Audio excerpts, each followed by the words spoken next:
Hoy vamos a ver la locura del orgulloso. ¿Cómo se llama el tema de hoy? La locura del orgulloso. Y quiero que abramos nuestras Biblias, por favor, en Génesis capítulo 1. Mi Biblia es la versión NBI, Nueva Versión Internacional, por si algunos la escuchan un poquito diferente, bueno, pero es lo mismo. Verso 1 del capítulo 11 de Génesis, ¿lo tienen? ¿Sí? En ese entonces se hablaba un solo idioma en toda la tierra. Al emigrar al oriente, la gente encontró una llanura en la región de Sinar y allí se asentaron. Un día se dijeron unos a otros: vamos a hacer ladrillos y a cocerlos al fuego. Fue así como usaron ladrillos en vez de piedras y asfalto en vez de mezcla. Luego dijeron: construyamos una ciudad con una torre que llegue hasta el cielo. De este modo nos haremos famosos y evitaremos ser dispersados por toda la tierra. Pero el Señor bajó para observar la ciudad y la torre que los hombres estaban construyendo, y se dijo: todos forman un solo pueblo y hablan un solo idioma. Esto es solo el comienzo de sus obras, y todo lo que se propongan lo podrán lograr. Será mejor que bajemos a confundir su idioma para que ya no se entiendan entre ellos mismos. De esta manera el Señor los dispersó desde allí por toda la tierra. Por lo tanto dejaron de construir la ciudad. Por eso a la ciudad se le llamó Babel, porque fue allí donde el Señor confundió el idioma de toda la gente de la tierra y donde los dispersó por todo el mundo. Amén. Vamos a dejarlo hasta ahí. Y si alcanzo, leemos los primeros versos del capítulo 12 de Génesis, que es un paralelo en lo que ocurrió en esta época. ¿La época de quién? ¿Sí? ¿La época de quién? Y específicamente, bueno, el capítulo 12 habla de Abraham, o sea que este verso, ese es el capítulo 12, Abraham, el que tú estás hablando, y ojalá alcance a llegar hasta ahí por el tiempo. Si no, continuamos dentro de 8 días. El pueblo de Israel tenía la gran oportunidad de un paso después del diluvio, cuando la tierra fue barrida y no quedó nadie. Solo Noé, su esposa, sus hijos y sus esposas, junto con una pareja de cada animal. Este fue el momento donde se creó, se instaló la primer ciudad, esta gran ciudad. Era un momento entre Noé, el hombre de Dios. Hay una mitad que es la Torre de Babel, la ciudad que se construyó, y después viene Abraham. Entonces sí, es un paso entre Noé, su familia, un lapso triste de la Torre de Babel, y otra vez Abraham. Pero voy a quedarme hablando de esta ciudad que creó el pueblo de Israel. ¿Por qué después de un gran diluvio?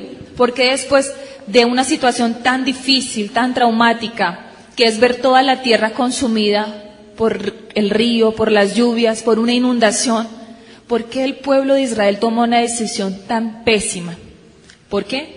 Por el título con el que empecé esta charla. ¿Cómo se llama? La locura del orgullo, del orgulloso. Y si ustedes ven específicamente el verso 4, dice que, y dijeron: vamos, edifiquémonos una ciudad y una torre cuya cúspide llegue al cielo, y hagámonos un nombre por si fuéramos esparcidos sobre la faz de la tierra. Lo primero que quiso hacer el pueblo de Israel fue desobedecer la voz de Dios. ¿Por qué?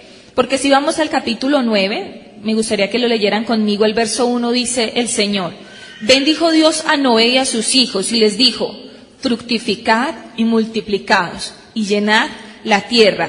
Ahora vamos al verso 7 de ese capítulo 9. Mas vosotros fructificad y multiplicaos, procread abundantemente en la tierra y multiplicaos en ella. ¿Cuál fue la voluntad de Dios según esos dos versos que leí? Fructificad y multiplicaos y llenad la tierra. 3 cosas. ¿Con qué finalidad? Acaba el mundo de ser destruido, es decir, que la gente está solo en un lugar. El pueblo de Noé, la familia de Noé, a ellos Dios les dice: ustedes, como son los que han quedado, ustedes tienen una tarea, y es dispersarse. Cada uno va a coger para una llanura, pero la meta es poblar la tierra. Y aquí llegó el pueblo de Israel su rebeldía, su orgullo, su obstinación. ¿Alguno de ustedes ha escuchado el Titanic? De este gran barco majestuoso, que un día alguien dijo, ni siquiera Dios podrá hundirlo. Yo creo que todos hemos escuchado esta historia tan triste, pero no lo hemos dejado como un espejo para lo que no hay que hacer, sino que tristemente es un espejo que a diario el hombre cae y cae por nuestra obstinación, por nuestro propio orgullo. Se hizo ese Titanic, qué barco tan gigante, qué barco tan majestuoso, pero un 15 de abril de 1912, la humanidad recibió la gran lección de humildad. Cuando alguien dijo, ni siquiera Dios lo podrá destruir, ese día la situación dijo otra cosa. Ese día, un hielo muy grande, un iceberg, este barco chocó contra él y vino al piso y más o menos 1.500 personas murieron. ¿Por qué? Porque hubo un hombre, un equipo de personas dispuestas a tener mucho orgullo, mucha obstinación y decir, somos poderosos, lo tenemos todo, tenemos un gran nombre y este nombre es nuestro propio barco, el Titanic. Fue allí cuando la gran lección de humanidad vino al mundo y empezó el temor de muchos a volver a subir un barco si debían o no hacerlo. Que quede como un espejo para lo que no tenemos que hacer. Y lo mismo ocurre con la ciudad de Babilonia, la Torre de Babel. Fue un lugar donde el pueblo dijo, ¿cómo así que Dios nos ha dicho que llenemos la tierra? ¿Saben qué ocurrió con ellos? Que ellos se habían acomodado. Ellos estaban muy cómodos al lugar que llegaron. Dice que ellos se asentaron. Eso de que se asentaron es que se sentían muy bien en su lugar cómodo en el que se encontraban en ese instante. Entonces dijeron, Dios tiene una comisión con nosotros y Él quiere que nosotros nos vayamos a toda la tierra, pero no, nosotros no queremos dispersarnos en toda la tierra, nosotros lo que queremos es quedarnos en este lugar, habitar en este lugar. Y empezaron a construir la ciudad y la gran torre, una torre que duró 43 años construyéndose. Una torre que si ustedes leen ahí, la construyeron con ladrillos y no con piedra. ¿Qué más dice ahí? La construyeron con y no con asfalto en vez de mezcla. ¿Saben por qué? Porque en esta época estos materiales para construcción habían escaseado. Pero ellos fueron tan obstinados que lo que no tenían se lo inventaban. Pero se inventaron con unos instrumentos como el ladrillo, porque tenían una mentalidad que fuese una torre que durase para siempre. No era algo pasajero lo que ellos estaban haciendo, era algo que tenía que perdurar. Nosotros a veces somos igual de obstinados con Dios. Dios obstaculiza que las cosas se den. De pronto, una decisión que yo haya decidido tomar. No, que hoy he decidido viajar a determinado lugar y Dios cierra las puertas. Dios impide, Dios no deja, no hay plata, nada se da, pero somos obstinados. Me la consigo, me presta, es que yo y en un año se la devuelvo. ¿Cómo? No sé, pero yo se la devuelvo tranquilo. Y hago mis planes y hago mi mundo donde Dios no está, donde Dios no se agrada. Por más de que Él lo impide, yo sé cómo escabullirme cuando sé que Dios me está impidiendo las cosas. Lo importante es que yo obtengo mis planes porque los obtengo. Esa es la locura del gran orgulloso. Hacer sus propios planes donde Dios no está. Y eso ocurrió con este pueblo. Este pueblo dijo, hagamos una gran torre que llegue ¿hasta dónde? Hasta el cielo, ¿cierto? Y cualquiera dirá, qué gente tan espiritual. Querían acercarse a Dios, estaban buscando cómo estar más cerca del Señor. Puro cuento, pura mentira. De esos existen al día de hoy.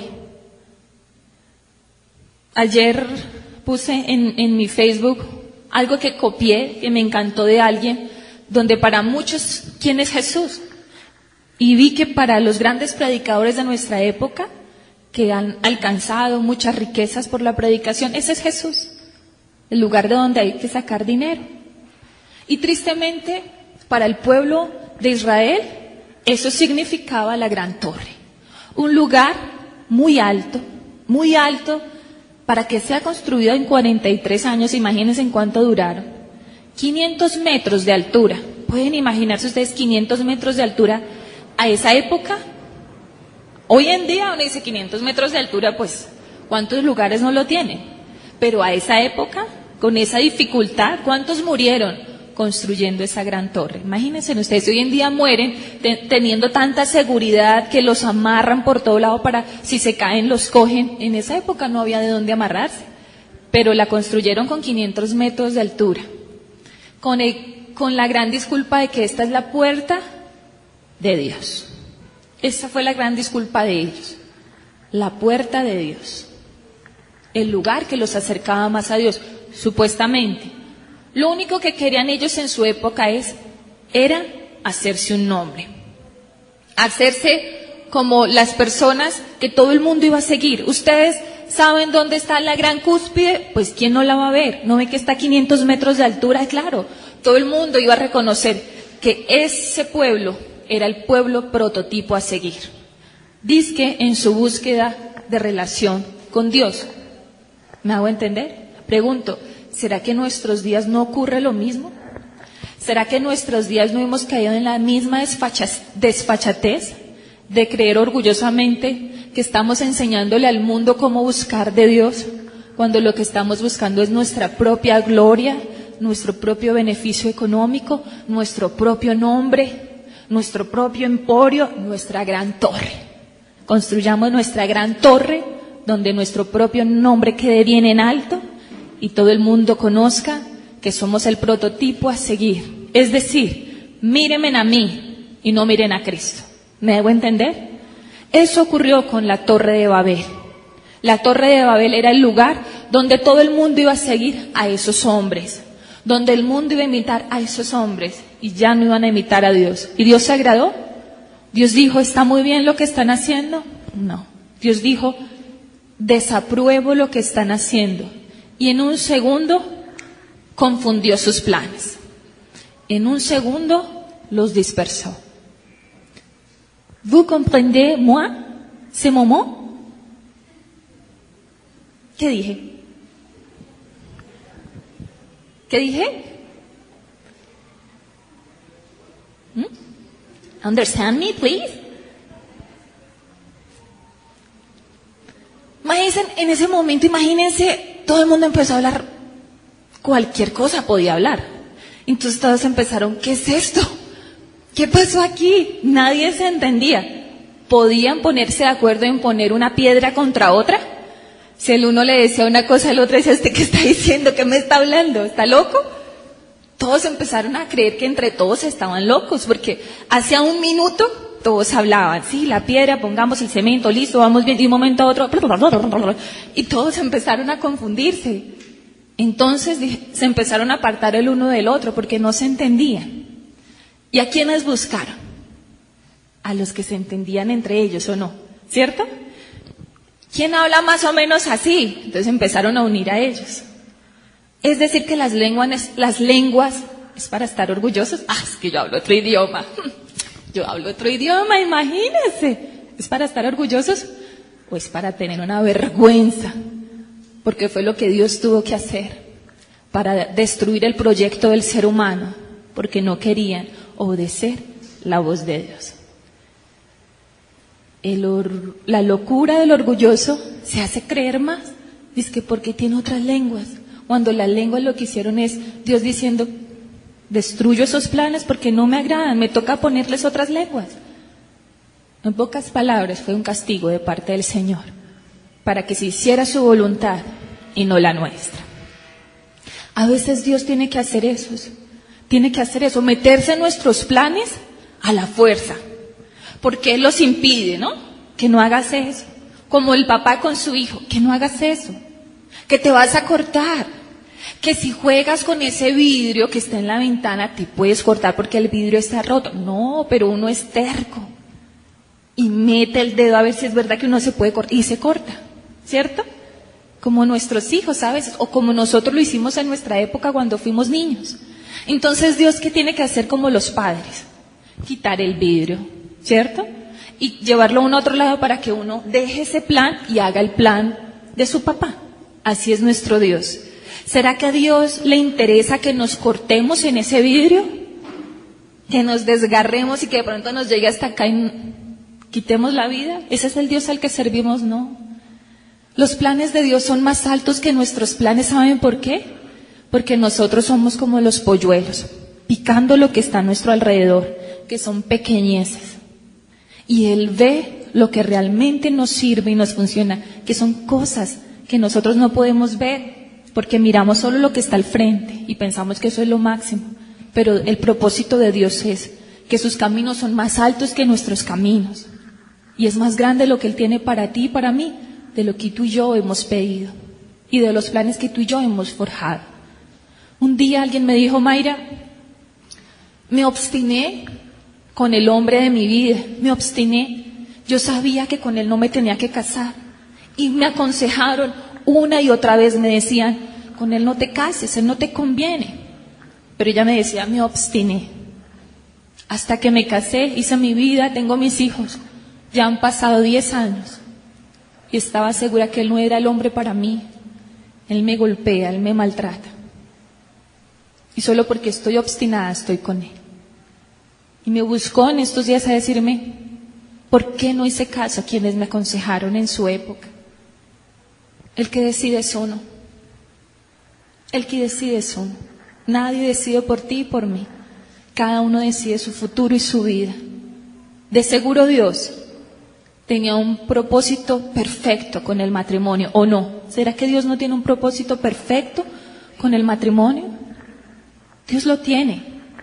Pero la locura del hombre orgulloso no quiere hacer los planes de Dios, sino sus propios planes. ¿Y qué? Si cuando llegan a esa relación, oh sorpresa, no somos 2, sino 3 en una relación. ¿Será que no hubo un consejo? Te lo dije, que esa no era la persona. Pero como cada quien hace sus planes. ¿Hasta ahí me hago entender?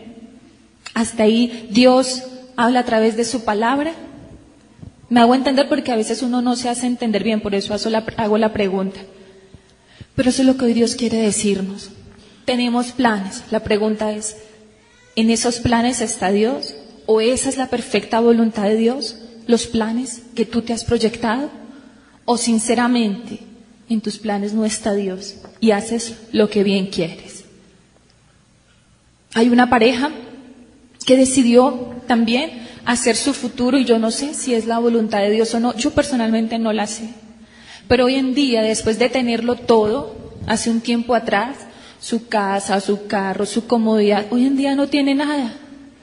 Porque decidió hacer su propio plan, su propia estrategia. Yo no sé si buscó a Dios o no, pero hoy en día lo perdieron todo, porque querían hacerse otro plan, y por hacerse otro plan, otro mundo, otra vida, hoy en día no tienen nada.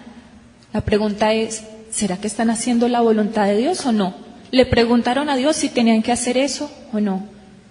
Hoy Dios te está diciendo, hay un espejo, y es Babilonia, y es la Torre de Babel. ¿Quieres hacer tu propio plan? Dios es el Dios soberano.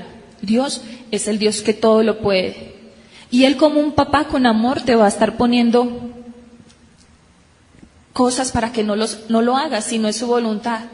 Pero en última, si lo logras hacer como hicieron ellos, pasaron 43 años y 500 metros de altura, Dios hace cosas que de pronto van a causarte tristeza. ¿Será que no le causó tristeza a ese pueblo cuando se dieron cuenta que no podían hablarse entre ellos?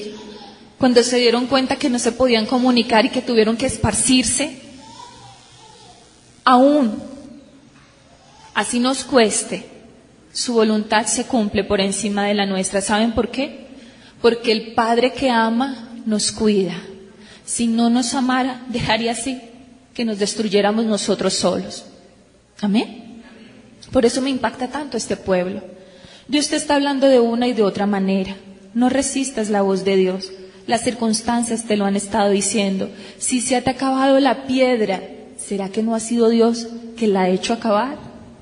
Y tú estás buscando el cemento, lo vas a encontrar, sí, pero entiende, si no es la voluntad de Dios, no seas obstinado a hacer las cosas que Dios no te ha mandado, que lo único que te van a causar es destrucción. ¿Hasta ahí vamos bien? Por eso hablé del Titanic. Ocurrió lo mismo. El gran orgullo del hombre que los llevó a la muerte. 1.500 personas murieron, producto del orgullo de unos cuantos. El orgullo, creernos más ante los demás por cualquier situación que se presente, lo único que nos lleva es a la destrucción. Debemos conectarnos con el plan divino. Y más adelante, si alcanzo a hablar del hombre que les quiero hablar, ¿de quién creen que es? De Abraham. Los 8 primeros versos los vamos a ver. El Señor le dijo a Abraham: deja tu tierra, tus parientes y la casa de tu padre, y vete a la tierra que te mostraré. Haré de ti una nación grande y te bendeciré, haré famoso tu nombre y serás bendición. Bendeciré a los que te bendigan y maldeciré a los que te maldigan. Por medio de ti serán benditas todas las familias de la tierra. Abraham partió tal como el Señor se lo había ordenado, y Lot se fue con él. Abraham tenía 75 años cuando salió de Harán. Al encaminarse hacia la tierra de Canaán, Abraham se llevó a su esposa Sarai y a su sobrino Lot, y toda la gente que había adquirido en Harán, y todos los bienes que habían acumulado. Cuando llegaron a Canaán, Abraham atravesó toda esa región hasta llegar a Siquem, donde se encuentra la encina sagrada de Moré. En aquella época, los cananeos vivían en esa región. Allí el Señor se le apareció a Abraham y le dijo: yo te daré esta tierra a tu descendencia. Entonces Abraham erigió un altar al Señor porque se había aparecido allí. Amén. Ahora pasamos a la total oposición, que es este hombre Abraham, que todavía Dios no le ha cambiado el nombre, todavía sigue siendo solo Abraham. ¿Qué hizo él diferente al pueblo? Si él era el hijo de Tará, uno de los tantos del pueblo que estaba con la idolatría, porque este pueblo en Babilonia que levantó la torre era un pueblo idólatra. ¿Idólatra de qué? De sí mismo.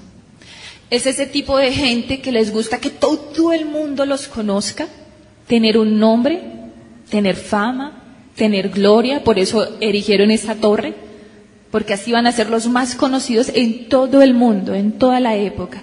Prototipo de idolatría del yo poderoso yo. Como yo no hay dos. Por su riqueza, por su elocuencia, por lo que habían hecho. Ese era Abraham, el hijo de la idolatría. Pero un día Dios le dijo a él: sal de tu tierra. Es decir, deja todo esto y vete de este lugar a la tierra que yo te mostraré. Y específicamente le dijo en Canaán, una tierra que era nada buena, tenía enemigos, pero allá lo mandó Dios. A veces Dios nos manda donde no queremos, donde nos cuesta, donde es difícil. Dios, pero es que a mí me gusta, es para este lugar. Y Dios dice: no, para allá no, es que es para este lugar, pero es que este lugar está como feo, no me gusta. Cuando Dios le habló a Abraham, dijo: sal de tu tierra y de tu parentela al lugar que yo te voy a mostrar. ¿Saben qué hizo Abraham? Actuó. Él no preguntó: ¿será bueno o será mal? ¿Me traerá riqueza o pobreza? Él sencillamente, ¿qué? Actuó, obedeció. Igual que el pueblo de la Torre de Babel, cuando Dios les dijo: fructifíquense y llenen toda la tierra, espárzanse. No, totalmente contrario. Pero Dios se le apareció a él y le dijo: sal de este lugar. Instantáneamente lo obedeció, sacó a Sara y su esposa, a su sobrino Lot, porque le había muerto su padre, de Lot. Entonces él se lo llevó y se llevó con todo lo suyo, sus hijos, a la tierra que Dios lo estaba mandando. En ese instante Abraham no sabía nada, no sabía ni de qué iba a comer, ni de qué iba a vivir, y no iba solo. Una cosa es cuando uno está solo o no, que uno dice: listo Dios, para las que sea, me voy para donde tú mandes. Porque uno solo dice: si hay que aguantar, uno aguanta. Si uno se tiene que acostar en el piso, uno se acuesta. Pero él tenía familia, hijos no, porque Sarai todavía era estéril. Pero él tenía familia, por quienes responder, ¿cierto? Él no se hizo pregunta alguna. Este es el hombre de fe opuesto al pueblo de Babilonia, opuesto al pueblo orgulloso. ¿Saben qué Dios vio en este hombre? Una humildad muy grande. Esta humildad era tan grande que le dijo: tu nombre será conocido en todas las familias. Al día de hoy, ¿quién no conoce a Abraham? A nuestra época, ¿quién no sabe de Abraham? Todos sabemos, el héroe de la fe, el hombre de la fe. Lo contrario a la locura del orgulloso es este hombre, porque él obedeció instantáneamente. Y quiero que veamos específicamente estos versos. Él salió de su tierra, es decir, de la tierra de su padre, un padre idólatra. ¿Saben qué impide a las personas cristianas aprovechar las buenas oportunidades de la vida? El temor. Y esto era lo que ocurría en Babilonia. Tenían temor. ¿De qué? No sé, pero lo tenían. ¿Por qué Abraham conquistó lo que conquistó? Porque se le presentó una oportunidad una sola vez en la vida. ¿Y saben qué hizo? No la desaprovechó. ¿A cuántos se les han pasado las oportunidades por temor? Vuelvo al caso sentimental. Era la mujer y la dejó pasar. Ni modo. La oportunidad se presenta en solo una vez en la vida. Si la dejó pasar por temor, la perdió. La dejó pasar. La época se fue. ¿Qué tal si Abraham hubiera dejado pasar esa oportunidad? La época, aunque Dios le dijo, este es tu momento, haz tal cosa, así no entiendas. ¿Qué tal si él no lo hubiera aprovechado? Se hubiera tirado su vida y la descendencia que el día de mañana traería al Señor Jesucristo como nuestro Salvador y Redentor. Mas una oportunidad en el tiempo propicio cambió la vida de él y de nosotros. ¿Cierto que sí? Porque somos parte de esa descendencia, la descendencia que alcanzó la salvación a través de Jesucristo, que vino por esta raíz, la raíz de Abraham. ¿Hasta ahí vamos bien? ¿Por qué se preocupa la gente por el futuro? Es la gran pregunta. Por temor. La respuesta es por temor. Si no sabemos qué va a pasar el día de mañana, Proverbios 27, verso 1. ¿Qué dice Proverbios 27, verso 1? Muy bien, ¿qué dice? Muy bien. No te preocupes por el día del mañana, que cada día trae su propio afán. Y siempre andamos pensando, ¿yo cómo voy a preparar el día de mañana? ¿Cómo voy a organizar mi futuro? Cuando eso solo lo sabe Dios. Y si yo estoy dentro de los planes de Dios, créanme que Dios me va a bendecir cada día de mi vida. Él se hallará la forma, como hizo con Abraham, pero Él me va a bendecir cuando yo estoy dentro de su plan. Terrible cosa es cuando yo me salgo del plan de Dios. Ahí sí es donde debo de preocuparme. Pero el temor es el que me saca del propósito de Dios. Que por eso la Torre de Babel muestra a hombres y mujeres que salieron del propósito de Dios. Abraham tenía que irse a vivir a otro lugar que no era su ciudad natal. Era otro lugar donde sencillamente no habían parientes, no había en quien confiar, no había quien le iba a extender la mano, porque por lo menos si uno tiene un pariente, es alguien que por lo menos le va a brindar un pan, una leche. A él no. Allá lo estaba mandando Dios, a un lugar diferente donde no hubiese idolatría. Lo segundo era trasladarse a un lugar desconocido. Lo tercero fue que Dios le fortaleció la fe. ¿Qué hizo Abraham? Decidió obedecerle a Dios y Dios le fortaleció la fe. Y por eso hoy hablamos del hombre de la fe, porque allá él vivió en carne propia lo que era el propósito de Dios en su vida. ¿Por qué el pueblo de Babilonia tuvo que vivir lo que vivió? Por el orgullo. Es que yo quiero hacer lo que mis planes me dicen. Yo sé que si lo hago como yo quiero, voy a ser el más grande, el más rico, el más opulento. Puro cuento. Si está fuera del propósito de Dios, pasa lo que pasó con la Torre de Babel y lo que pasó con el Titanic. ¿Qué ocurre? Destrucción. Mis planes se destruyen, es decir, voy a vivir lo malo que no quería vivir, lo que tanto me atemorizaba. Abraham obedeció a Dios. Aún en el desierto estaba la bendición de Dios, que ustedes saben que más adelante ocurrió con Abraham. Aún allá siempre estuvo el maná. Hoy quiero que te hagas esta pregunta. No te quedes en Ur de los Caldeos. Es decir, deja de hacer tus planes y haz lo que Dios te ha mandado hacer. Lo que sea, pero mientras Él haya mandado, actúa y Dios te bendecirá. Si es todo lo contrario a los planes que has estado proyectándote hacer hasta ese momento, esta es la oportunidad de Dios para ti. Dios te está hablando. Dios ha venido entre nosotros a decirnos, como le dijo al pueblo de Babilonia, bajé a mirarlos y a darme cuenta, hombre, que la están embarrando, se están destruyendo, no quieren ir y fructificar y llenar la tierra, pero si allá está la tierra que fluye leche y miel, están muy cómodos, se asentaron.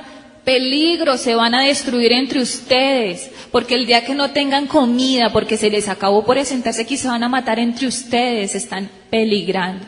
Tengo que confundirlos, porque no se han dado cuenta que sus planes los van a destruir.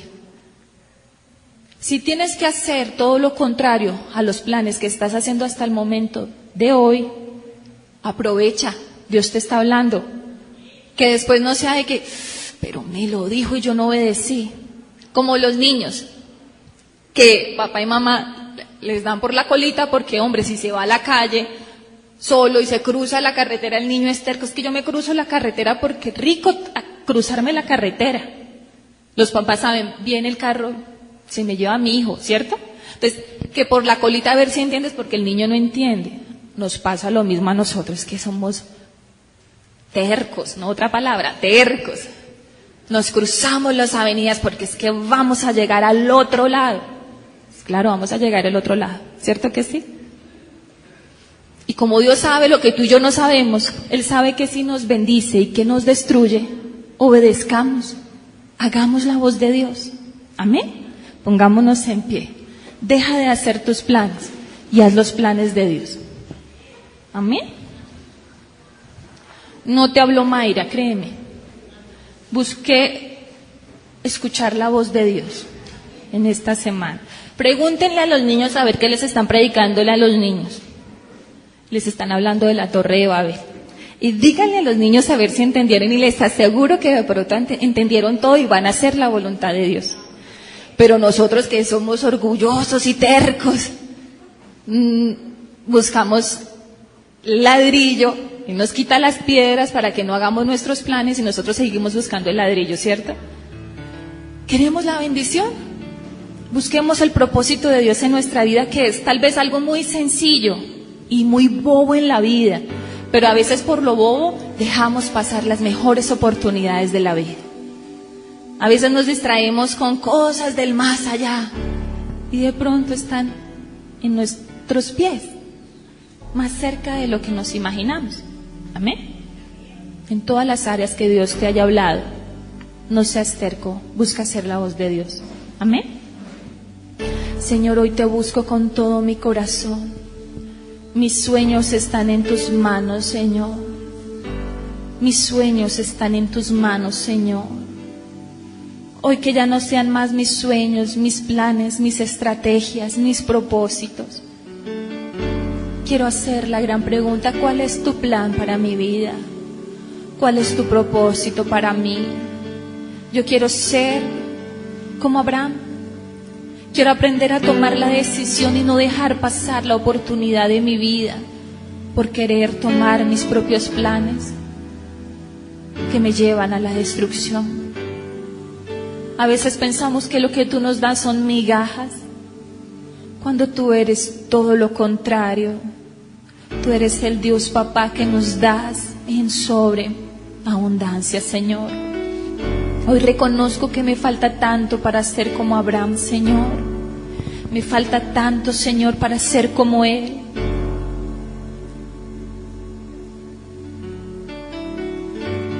¿Qué tengo que hacer, Dios, para obedecerte? ¿Qué tengo que dejar para hacer tu voluntad y no la mía. Abraham, tú le dijiste, sal de tu tierra y de tu parentela, la tierra que yo te mostraré. Ahí le mostraste, quita de ti la idolatría y sírveme solo a mí, escucha mi voz. Eso fue lo que hiciste con este hombre. Tal vez tengo mis oídos muy cerrados a tu voz por mi dureza de corazón y solo escucho mi ego, solo escucho mi yo, solo escucho mis proezas, el egocentrismo, el propio hombre, y no te escucho a ti. Me falta tanto de ti, Señor, hay tanto de mí y tan poco de ti, Señor, en mi vida, que ni he escuchado tu voz, solo escucho mi voz interna. Hoy yo te invito a que levantes tus manos al cielo y deja la locura del orgullo. Este es el momento en el cual Dios nos da la oportunidad de enderezar nuestro camino, porque dice su palabra, lo torcido se debe de enderezar. Si nos hemos desviado a derecha o a izquierda, es el momento de enderezarnos por el camino del Señor. ¿Cuál es tu plan para mí, Señor? ¿Cuál es tu plan para mí, Señor? ¿Cuál es tu voluntad para mi vida? Porque no la entiendo, porque mi obstinación no me deja ver tu propósito. Quisiera que cantáramos esta canción, pero que lo hiciéramos con el corazón, que se la cantáramos a Dios con el corazón, donde buscáramos un cambio interno en esta mañana, que mientras la cantamos, Él cambie nuestros planes y ya no sea mi plan, sino el plan del Señor Jesús.